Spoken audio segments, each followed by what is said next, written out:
So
much.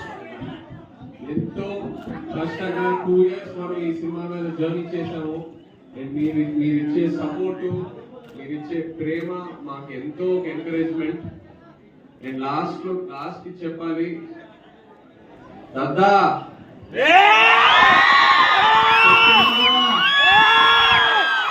ఈ పాలి ఆట దున్నగొట్టేస్తామని. ఇంకా మన సినిమా రాజులమ్మ జాతర అక్కడే నాగేశ్వరరావు గారు ఈ థియేటర్ లో ఆల్మగల్ సినిమా ఆడాం. ఆ తర్వాత అక్కినే నాగార్జున గారిది అలో ప్రదర్శన సినిమా ఆడాం. ఇప్పుడు ఆయన మనవడు నాగ చైతన్య గారు కన్నడ సినిమా ఆడుతున్నాం.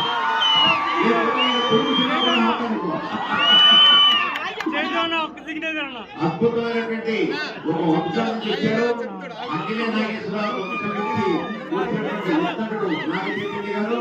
ఇది మామూలు ఇంటి కాదండి, ఇంకా ఎన్నో పెద్ద ఇంట్లో కొట్టబోతున్నాడు Naga Chaitanya, no doubt. Committed గా నిన్న బ్యాగ్ చూశాను, చాలా బాగుంది, చాలా చక్కగా డౌట్ లేక మాట్లాడారు, చాలా నచ్చింది. అద్భుతంగా చెప్పాలంటే నేను పెద్ద హీరో కొడుకుని లేకపోతే పెద్ద ఆయన కొడుకుని లేకుండా జీవితం అంటే ఏంటి, కష్టం అంటే ఏంటి, సుఖం అంటే ఏంటి అన్ని తెలుసుకుని మాట్లాడుతున్నా. ఆయన మాటల నుంచి వచ్చే ఆ ఉదయం వచ్చిన మాటలు తప్ప ఫిల్టర్ లేని మాటలు. నిజంగా చెప్పాలంటే అలా ఎప్పుడైతే మనిషి ఉంటాడో ఖచ్చితంగా అతని జీవితంలో పైకెళ్తాడు.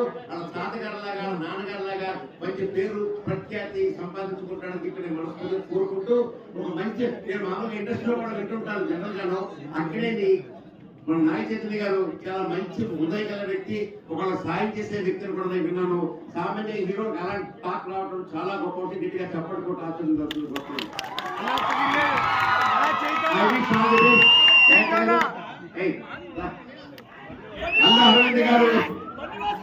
అరవింద్ గారు చేతిలో పట్టాడు నాగ చైతన్య, పన్నీ కోసం కనిపించాడు పట్టుకుని. చెప్తాను, వీళ్ళిద్దరు కష్టం ప్రతి ప్రేమలో కనిపిస్తోంది. అల్లరవింద్ర గారు మంచి స్నేహితులు, ఆయన అడుగుజాడలో పనిగా నడుస్తూ అద్భుతమైన విషయాలు. వీళ్ళకంటే మంచి బుర్ర, చక్కగా ఒక కథ ఎలా చూపించాలో రాసి పట్టి సక్సెస్ వస్తున్నాయి. ఆ విషయాలు చూస్తున్నాను. మళ్ళీ వెళ్ళి విషయం కావాలనుకుంటున్నాను. Thank you.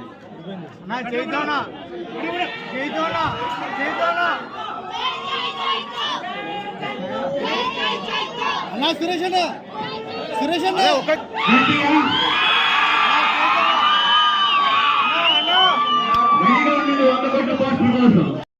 మంది వస్తారని, అలాగే మళ్ళీ వస్తారు. ఎడగొట్టే సినిమా మామూలుగా లేదు, గంటగొడ్లు కొడుతున్నారు.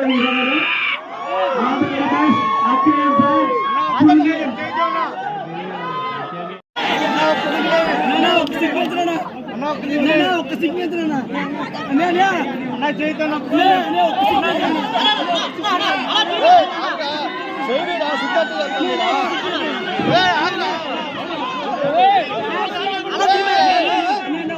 అన్న రాయన్న అన్న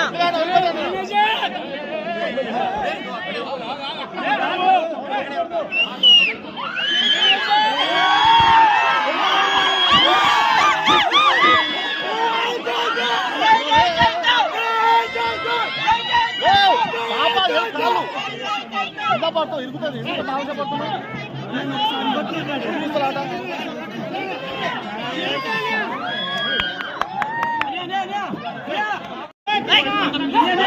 Hey!